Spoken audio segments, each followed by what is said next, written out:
26 এর লড়াইটা কতটা চ্যালেঞ্জিং মনে হয়? কতটা চ্যালেঞ্জিং, কতটা?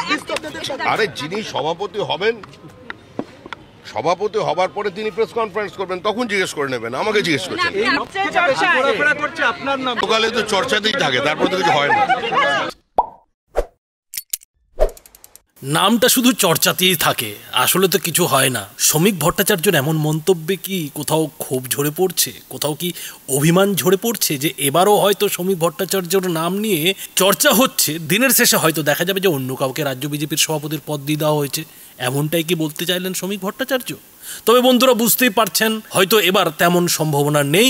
শ্রমিক ভট্টাচার্যই যে রাজ্য বিজেপির সভাপতি হচ্ছেন সেই খবরটা আপনারা নিশ্চয়ই এরই মধ্যে পেয়েও গেছেন। নমস্কার বন্ধুরা, আপনারা দেখছেন পারফেক্ট পলিটিক্স, সাদা বাংলায় রাজনীতির কথা। বন্ধুরা, বঙ্গ বিজেপির নতুন রাজ্য সভাপতি হচ্ছেন শ্রমিক ভট্টাচার্য। দিলীপ ঘোষ কিংবা অগ্নিমিত্রা পাল নন, বিজেপির কেন্দ্রীয় নেতারা অর্থাৎ সুনীল বনশাল, জেপি নাড্ডা, অমিত শাহ, নরেন্দ্র মোদীর মতো নেতারা শেষ পর্যন্ত 2026-এ পশ্চিমবঙ্গে যে বিজেপির লড়াই, সেই লড়াইয়ের সেনাপতি হিসেবে যাকে বেছে নিলেন তার নাম শ্রমিক ভট্টাচার্য। এখন এইখানে অনেকেই যেটা প্রশ্ন তুলছেন যে শ্রমিক ভট্টাচার্য কেন? কেননা তাদের যেটা যুক্তি হলো যে তৃণমূলের মতো দলের সঙ্গে লড়াই করতে হলে তো একজন মার্কাট নেতার দরকার, দিলীপ ঘোষের মতো একজন ফায়ার ব্র্যান্ড নেতার দরকার। শ্রমিক ভট্টাচার্য কি সেই রকম নেতা হতে পারবেন? বিজেপির কি ফায়ার ব্র্যান্ড নেতা হতে পারবেন? তিনি তো একেবারে ভদ্র, সভ্য, যা বলেন সমস্ত কিছুই তিনি সভ্য ভদ্র ভাষায় বলেন। এমনকি বিরোধীদের, তৃণমূলের সমালোচনা করতে গিয়েও তিনি ভাষার যে শালীনতা, সেই শালীনতাও অতিক্রম করেন না। তাহলে এ ধরনের ভদ্র সভ্য একজন রাজ্য বিজেপির সভাপতি তৃণমূলের মতো একটা নচ্ছার দলকে, মানে বিরোধীদের কথায়, বিজেপির নেতাদের কথায়, সেই দলকে জবাব দিতে পারবেন কি? তার বিরুদ্ধে বিজেপির কর্মী সমর্থকদের লড়াইয়ের জন্য উদ্বুদ্ধ করতে পারবেন কি? এই প্রশ্নটা কিন্তু অনেকের মনেই উঠছে। কিন্তু বন্ধুরা, রাজনৈতিক বিশ্লেষকরা যেটা বলছেন যে শ্রমিক ভট্টাচার্যকে দিয়ে বিজেপি আসলে একটা বড় দাও খেলেছে, বড় একটা বাজি কিন্তু ধরেছে, আর সেই বাজির নাম হচ্ছে শুভেন্দু অধিকারী। বন্ধুরা, আপনারা নিশ্চয়ই জানেন যে দিলীপ ঘোষের নাম কিন্তু ফের রাজ্য সভাপতি হিসেবে আরও একবার উঠে এসেছিল। সেটা হয়তো 2-4 মাস আগেকার কথা, কিন্তু এই গত 2-4 মাসে দিলীপ ঘোষ যে কাণ্ডগুলো করেছেন, বলতে গেলে দিলীপ ঘোষের পদস্খলন হয়েছে। তো সেই সব কাণ্ডের পর দিলীপ ঘোষের নাম যে তালিকা থেকে একেবারে ছাঁটাই হয়ে গিয়েছে, সেটা বলার অপেক্ষা রাখে না। কেননা দিলীপ ঘোষ শুধুমাত্র শুভেন্দু অধিকারীর বিরোধিতা করেছেন তা কিন্তু নয়, তিনি মমতা বন্দ্যোপাধ্যায়ের সেই যে দীঘার জগন্নাথ মন্দির, সেই মন্দিরের উদ্বোধনে গিয়ে সেখানে মমতা বন্দ্যোপাধ্যায়ের সঙ্গে দেখাও করেছিলেন।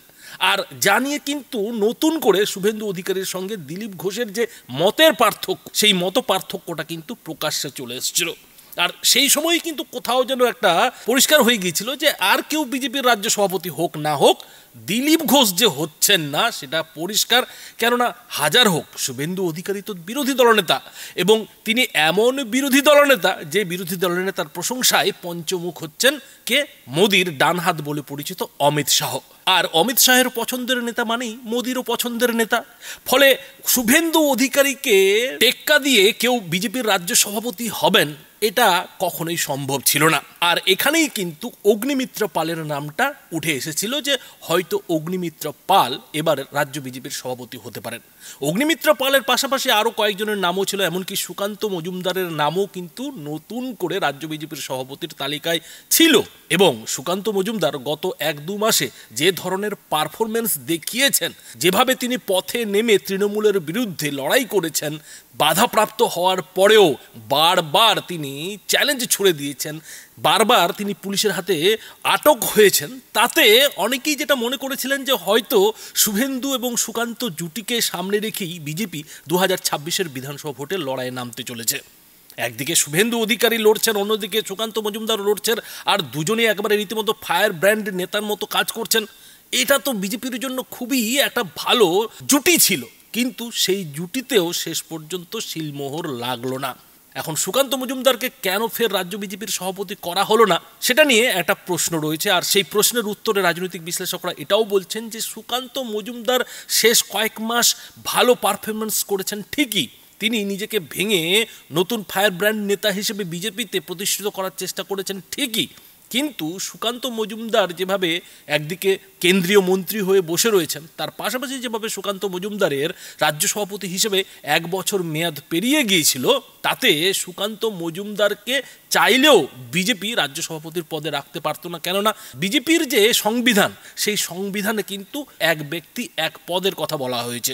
আর সেই কারণেই কিন্তু একসময় অমিত শাহ বিজেপির সর্বভারতীয় সভাপতির পদটি ছেড়ে জেপি নাড্ডার হাতে তুলে দিয়েছিলেন।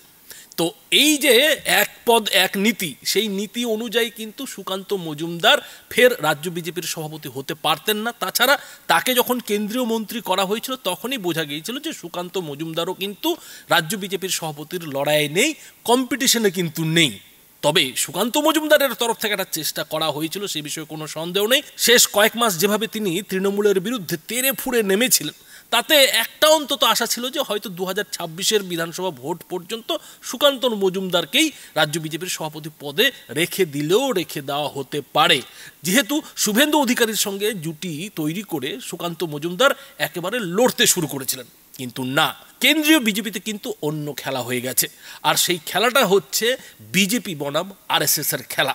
বন্ধুরা, এইখানে কিন্তু একটা জিনিস মাথায় রাখতে হবে যে শ্রমিক ভট্টাচার্য রাজ্য বিজেপিতে এতদিন প্রধান মুখপাত্রের কাজ করলেও তিনি কিন্তু আদতে আরএসএস এর একদম ঘরের লোক। তিনি কিন্তু আরএসএস করা লোক, এবং সেই আরএসএস করার ফলে শ্রমিক ভট্টাচার্যের এইখানে এই রাজ্য বিজেপির সভাপতির লড়াই কিন্তু নম্বরটা অনেকটাই বেড়ে গেছে। কেন বেড়ে গেছে বন্ধুরা, এর উত্তরে রাজনৈতিক বিশ্লেষকরা যেটা বলছেন যে 2024-এর যে লোকসভা ভোট, সেই লোকসভা ভোটে বিজেপি চেষ্টা করেছিল আরএসএসকে বাদ দিয়ে একটা দল হিসেবে ভোটের লড়াই লড়ার। অর্থাৎ বিজেপি চেয়েছিল আরএসএস এর কোনো সাহায্য ছাড়াই 2024-এর লোকসভা ভোটে আসন সংখ্যা বাড়াতে, এবং সেই কারণেই কিন্তু বিজেপির তরফ থেকে নরেন্দ্র মোদীকে সামনে রেখে আবকি বার 400 পারের স্লোগান দেওয়া হয়েছিল। কিন্তু বন্ধুরা, আপনারা জানেন যে সেই 400 পার আর বিজেপির হয়নি। আর এর পেছনে রাজনৈতিক বিশ্লেষকরা যেটা বলছেন যে আরএসএস এর কোথাও একটা অভিমান কাজ করেছিল, যে অভিমানের কারণে কিন্তু 2024-এ বিজেপির সঙ্গে তেমনটা তালে তাল মিলিয়ে আরএসএস লড়াইটা লড়েনি।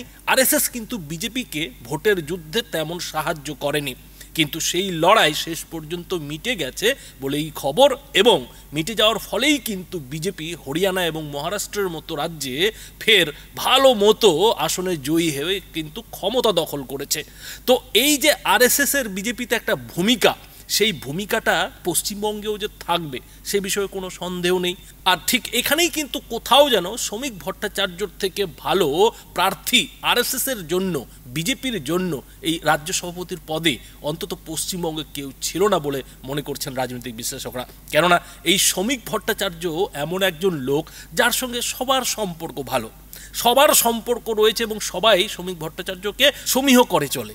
ফলে 2026-এর বিধানসভা ভোটে বিজেপি এমন একজন রাজ্য সভাপতি চাইছিলেন যে রাজ্য সভাপতি শুভেন্দু অধিকারীর সঙ্গে তালে তাল মিলিয়ে চলবেন। শুধু ফায়ার ব্র্যান্ড নেতা হলেই তো চলবে না।